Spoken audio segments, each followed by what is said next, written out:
Salut tout le monde, c'est Fanny4 à l'appareil, j'espère que vous allez bien. Aujourd'hui on se retrouve pour la review de l'Attaque des Titans, donc la saison 3, l'épisode numéro 4.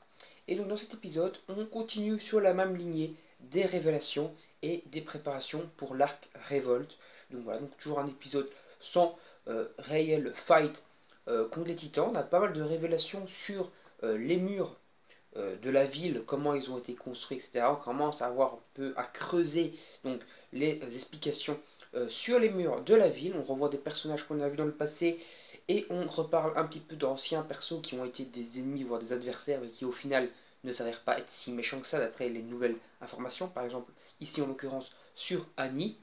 Donc voilà, donc on a des infos sur Annie par rapport, donc si j'ai bien compris, il s'agit d'une de ses anciennes camarades d'école ou un truc comme ça, qui s'appelle Marla ou un truc dans le genre, et qui a donc des infos sur Annie. On se rend compte qu'en fait les gens lambda du peuple n'ont aucune info sur les titans, aucune info de ce genre-là, et qui ne savent pas par exemple que c'était Annie qui pouvait se transformer en titan, qui avait foutu la merde dans la ville, et qui pensaient d'ailleurs que Annie avait été tuée par le titan alors que c'était elle-même le titan. Et donc on a donc des infos, on voit plutôt que le peuple est vraiment lésé par ce genre d'infos et que personne en fait n'est au courant de ce genre de trucs. Et c'est là que tu as d'autres scènes qui permettent de voir que des personnes du peuple, des milliers de personnes du peuple, essayent de faire des plans, par exemple avec une de leurs personnes, un des habitants qui se sacrifie pour réussir à avoir des infos avant de mourir que le gars lui dise, mais qu'il y a des gens cachés autour pour écouter ces informations.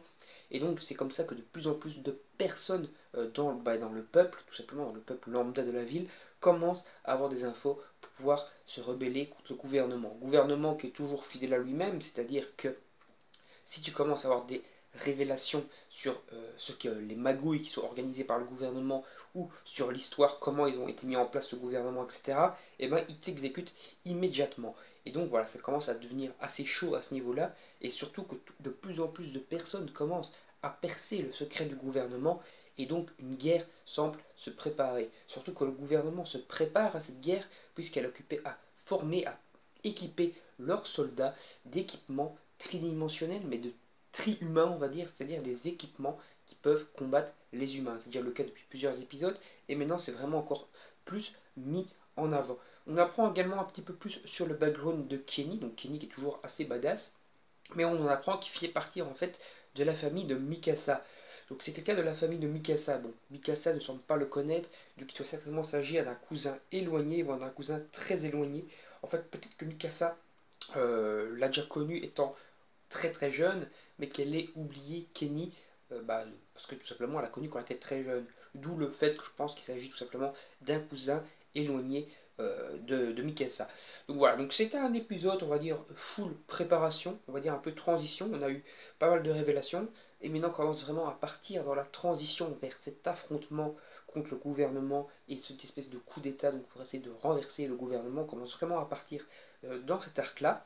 Alors c'est un arc assez intéressant, c'est un arc très basé sur l'histoire et tout, des origines des titans, des origines des humains, des origines des murs, des origines du gouvernement, etc. Donc c'est très intéressant pour le background, mais au niveau de l'action, je comprends qu'il y a certaines personnes qui râlent qu'il n'y ait plus autant de titans, de fights épiques contre des titans. Je comprends qu'il y en ait qui râlent, mais je vous le dis tout de suite, moi qui ai un peu avancé dans les scans, je peux vous dire que ça va déjà se développer par après et qu'on va repartir sur des trucs encore beaucoup plus épiques par après. Ici, ce n'est juste qu'un arc de transition et qui permet et qui est très important pour l'histoire. Et donc, il ne faut pas râler sur cet arc parce que c'est tout simplement un arc très important. L'attaque des titans, c'est pas juste du gore et des titans qui bouffent des gens, c'est quand même aussi une histoire très profonde qui est super bien écrite, super bien scénarisée par l'auteur et donc, il ne faut pas vouloir griller les étapes et toujours voir du gore pour du gore. Non, il faut quand même réussir à apprécier cette excellente histoire qui est l'attaque des titans, cette histoire post-apocalyptique avec des titans super originales, etc. Et ben, il faut réussir à l'apprécier parce que franchement, il n'y a pas que des titans qui sont importants dans cette histoire, mais également les humains, le gouvernement, les murs. Tout est très important dans cette histoire.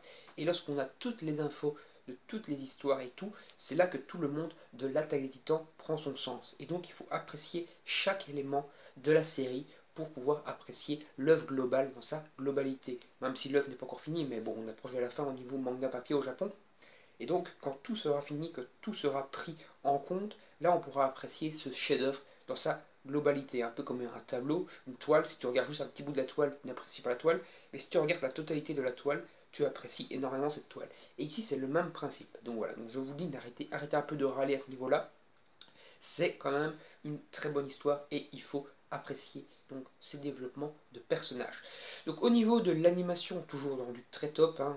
Il n'y a pas énormément de fight, mais tout ça, mais on reste toujours dans du très bon dessin, très bonne animation, très bonne musique, toujours un peu moins épique hein, que quand il y avait des combats contre des titans, etc. Mais encore une fois, je vous l'explique, comme je vous l'ai dit, c'est des musiques, comme c'est d'ailleurs le cas dans l'opening, c'est fait pour mettre une nouvelle ambiance, parce que c'est une ambiance de révélation, d'histoire, etc.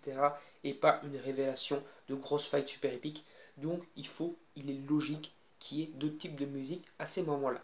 Donc voilà, donc on va s'arrêter là. Cet épisode était franchement très sympa. N'hésitez pas à donner votre avis en commentaire sur l'épisode si vous l'avez vu et sur la vidéo en règle générale, à liker la vidéo, à la partager sur vos réseaux sociaux, à vous abonner à la chaîne pour ne rien manquer des prochaines vidéos et surtout pour vraiment ne rien manquer des prochaines vidéos, activez la petite cloche si ce n'est pas déjà fait. Moi je vous dis salut, à la prochaine, on se retrouve donc pour une prochaine vidéo, que ce soit des reviews de manga, d'anime, etc. Normalement on se retrouvera jeudi, parce que comme vous le voyez là c'est un petit peu on va dire les vacances, c'est-à-dire que je fais un petit peu moins de vidéos, comme vous l'avez vu la dernière vidéo que j'ai sortie, on était vendredi, là on est mardi quand je vous fais cette vidéo, voilà je suis un peu à la bourre, et je vous ferai la review de Fairy Tail, la quête de 100 ans, la review de Hidden Zero et de Boruto le même jour, donc normalement jeudi dans l'après-midi, donc là vous aurez normalement 3 vidéos, et après je devrais un petit peu entre guillemets rattraper mon retard sur quelques explications qui sont sorties sur Dragon Ball, voir des chapitres de Boruto et tout ça, il y a encore énormément de vidéos qui gravitent dans ma tête, et même des reviews de jeux vidéo, parce que j'ai un peu commencé le Zelda Breath of the Wild, et je vous ferai peut-être une vidéo première impression. Donc voilà, donc on se retrouve pour de prochaines vidéos, normalement jeudi. Moi je vous dis salut, à la prochaine, à jeudi, alors du coup, bye bye tout le monde.